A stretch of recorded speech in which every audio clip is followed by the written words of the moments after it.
A Mother's Shame by Rosie Goodwin. Narrated by Juanita McMahon. Chapter 1. Nuneaton, Warwickshire, January 1857.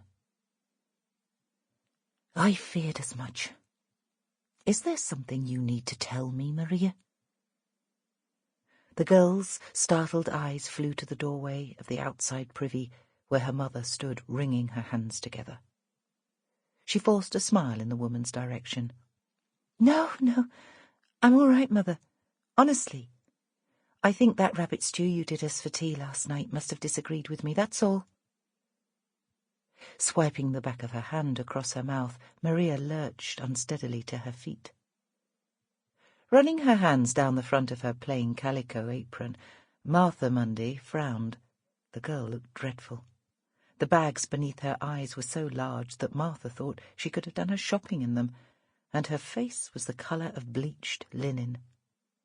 She seemed to have been in and out of the privy, being sick, for days. But then, Martha told herself, her suspicions must be wrong. Maria was a good girl. She had never been any trouble to her. Not like her younger brother Henry, who was always up to some mischief or another. Well, if you're quite sure that's all it is. Her voice was still heavy with doubt. Nobody else in the family seemed to have suffered any ill effects, and they'd all eaten the same the night before. Maria pushed past her into the tiny yard, nearly colliding with the tin bath that hung on a hook outside the back door. Of course I'm sure, Maria's voice carried across the yard before it was whipped away by the biting wind. Then, come on, Mother, she urged lightly. Let's get in out of the cold, eh?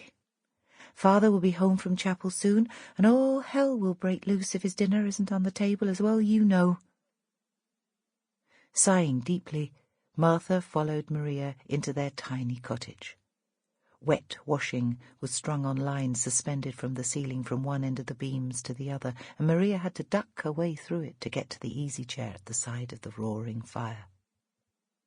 I'll just put my feet up for a few minutes, and then I'll help you dish the dinner up, she promised. Once her mother had bustled away to stab at the cabbage that was bubbling in a pan on the range, Maria screwed her eyes tight shut to stem the tears that were stabbing her, like sharp little needles at the back of her eyes. She felt so ill. Sample complete. Ready to continue?